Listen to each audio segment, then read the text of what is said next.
Olá, sejam bem-vindos a mais uma aula de gramática normativa. Hoje nós vamos falar sobre verbos. Estamos quase terminando nossa série de vídeos sobre as classes de palavra, certo? Então, o que é um verbo? O verbo, a gente pode dizer que é uma palavra que exprime uma ação ou algum evento comunicativo, tá? Então, ela sempre vai ser o centro da frase, certo? Por que é o centro formal da frase? Porque em torno dos verbos que se estabelece a relação entre um sujeito e um objeto, seja ele direto ou indireto, tá? Então, a depender do verbo, o sujeito a ser escolhido, a forma como vai ser exprimido esse sujeito, ou mesmo como vai ser exprimido o objeto, vai variar. Quer um exemplo? Eu posso falar, eu adoro bolos, tá bem? Normal. Agora, se eu quiser dizer que eu gosto, eu tenho que dizer que eu gosto de bolos. Essa preposição aí é uma exigência do verbo. Ele pede que o complemento seja com a preposição de. Então, ele tende a ser esse núcleo da sentença por isso. Porque ele estabelece essa relação, vamos dizer, inicial entre o sujeito e o predicado, certo? Bom, além disso, né, outro fator que caracteriza os verbos é eles serem a classe de palavra que é mais rica em flexões, né? As conjugações verbais são enormes, eu não vou falar de todas elas aqui, mas vocês encontram várias listas na internet disponível em gramáticas, também em livros didáticos, é bem fácil de encontrar, tá certo? Bom, a primeira flexão do verbo é de pessoa e número. A gente falou um pouco disso nas flexões, na aula de flexões, né? Na segunda aula, mas a gente vai aprofundar um pouco melhor hoje. As primeiras flexões que vale a pena falar são de pessoa e número. Em alguns poucos casos a gente consegue realmente dividir um do outro, mas em geral elas são difíceis de discernir. Então, em geral a gente fala de desinência número pessoal, porque não dá para diferenciar bem o que é pessoa e o que é número, tá? Então, a pessoa são as pessoas do discurso, né? Primeira, segunda e terceira pessoas. Primeira pessoa, quem está falando. Segunda, a quem se fala. Terceira, de que se fala. E o número vai ser singular ou plural. Então, eu, singular, nós, plural. Tu, singular, vós, plural. Certo? Bom, então aqui nós temos exemplos aqui. Eu bebo, primeira pessoa singular. Nós bebemos, primeira pessoa, plural. Tu bebes, segunda pessoa singular. Vós bebeis, segunda pessoa do plural. E ele bebe, terceira pessoa do singular. Eles bebem, terceira pessoa do plural. Tá bem? Bom, ele também vai variar em tempo. É outra classe, tempo e modo são outras duas flexões que em geral não se desassociam. É muito raro se encontrar um exemplo que a gente pode separar. Mas é bom tratar de cada um em separado, tá?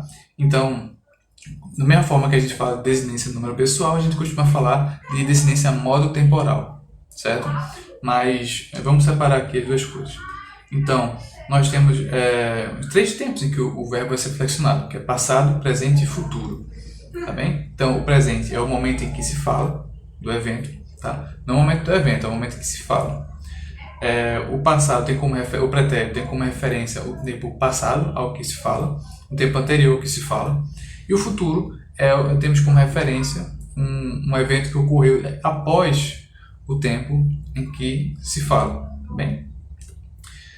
Então, no presente, eu vejo, falo, né? Eu estou falando de algo que está acontecendo nesse momento que eu estou falando. Pretérito, aí temos o pretérito perfeito. O pretérito perfeito, ele vai ser imperfeito porque é uma ação que tem uma ideia de duração ao longo do tempo. Ela não foi totalmente concluída. Então, perceba essa frase aqui. Eu via meus amigos. Ou eu antigamente falava muito.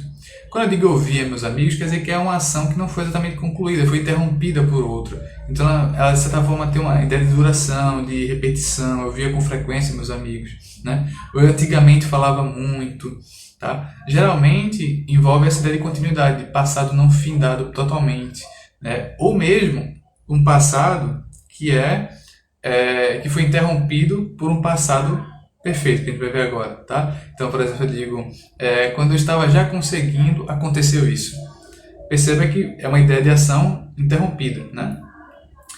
Nós temos o passado perfeito, que é justamente esse passado que é o mais comum, é o que tem uma ação que ocorre anterior ao momento que eu falo, mas que ela já foi concluída, né? Então eu digo, eu vi, eu falei, eu bebi, eu vi meus amigos, eu falei muito, né?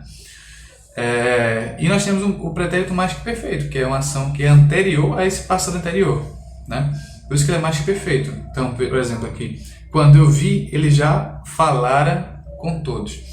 Essa forma do pretérito mais que perfeito a gente não usa mais dessa forma simples. Nós usamos a forma composta, né? E eu, por isso que eu coloco aqui entre parênteses tinha falado, porque é a forma que equivale em significado. É o mesmo tempo, só que é o tempo pretérito mais perfeito composto, não o tempo mais perfeito simples, que é o caso de falar, né? Mas se você um dia vir alguém usar falar, ou vira, já sabe que equivale a tinha visto, né?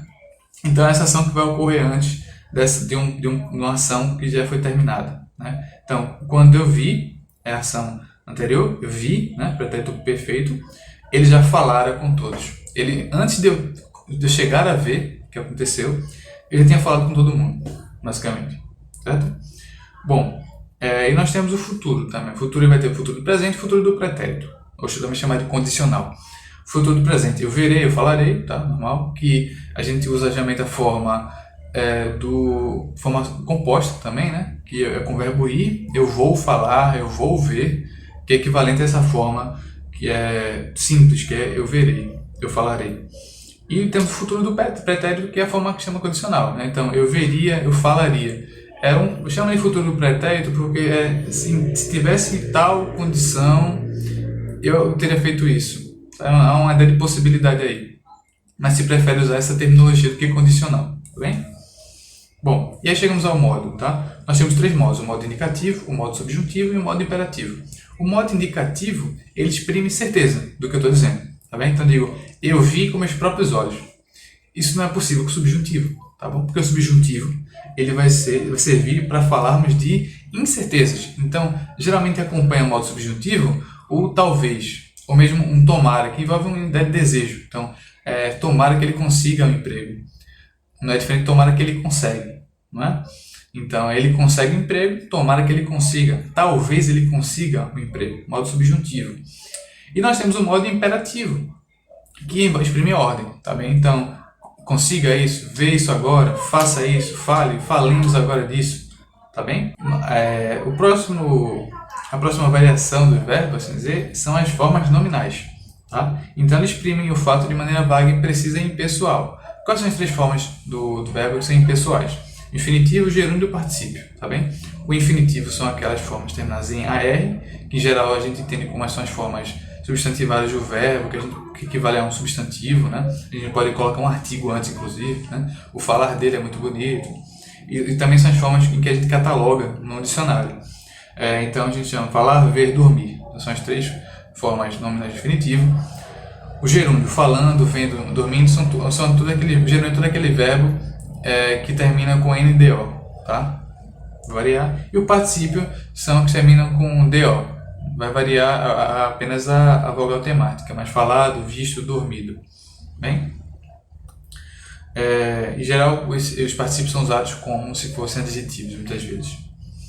Bem, nós temos outras 3 formas de ver o infinitivo, né? Infinitivo pessoal, que é quando tem uma marcação aí que indica a pessoa, né? Quando eu digo, para vermos o jogo, temos de pagar.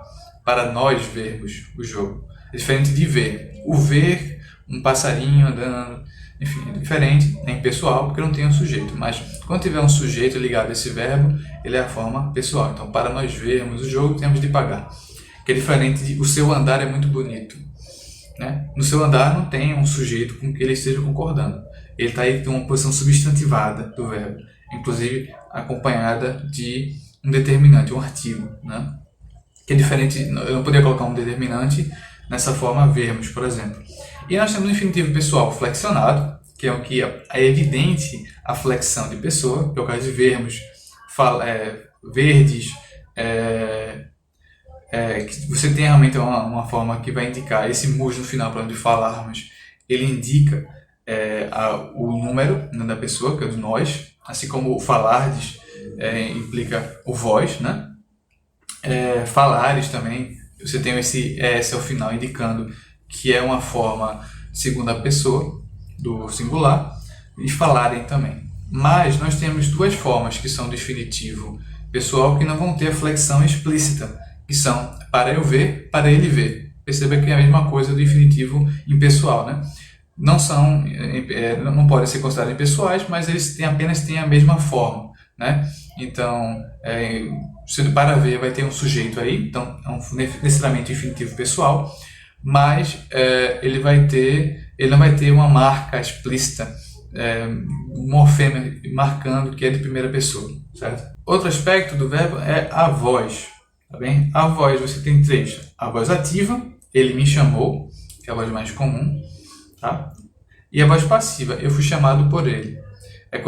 A voz ativa é quando você está colocando na posição do sujeito aquele que realmente exerce a ação, né? Então, ele me chamou, quem chamou foi ele está no papel de sujeito. A passiva é quando eu inverto a ordem, eu coloco o objeto como sujeito. Então, eu fui chamado por ele. O sujeito, que realmente chamou, é o ele, mas ele está na posição aí de adjunto, pelo verbo, com a preposição por. E eu coloquei o eu, que sou o objeto da ação, sintaticamente como sujeito. Essa é a diferença. E a voz reflexiva, né? Ele se chamou de feio. Ele chamou ele mesmo de feio. Ele chamou a si mesmo de feio. Tá bem? E aí a gente também tem que falar dos verbos auxiliares, tá? Em português, nós temos os verbos ser, ter, haver e ir. Esses verbos, eles são escritos, vão se unir ao verbo no infinitivo, tá? E dá uma ideia de mais composta, tá? Porque eles vão carregar a flexão da sentença, certo? Como eu disse naquela aula sobre flexão, toda sentença tem que ter uma flexão, tem que indicar um tempo onde ocorre a ação, né? E eles vão pegar essa ação, por isso que o verbo pode ficar no infinitivo, porque já tem a flexão marcada no auxiliar, né? Então veja só, eu fui contratado por eles. Esse é o verbo ser, mas ele está aí no passado, tá? Então eu fui contratado, a gente sabe que isso é uma versão passada por causa do verbo auxiliar, bem? Eles haviam me contratado, mesma coisa. E eu vou contratá-los. Igualmente, o verbo no infinitivo, mas aí eu tenho o vou indicando a flexão, né, que é um futuro. Eu tenho que dizer eu irei contratá-lo, né?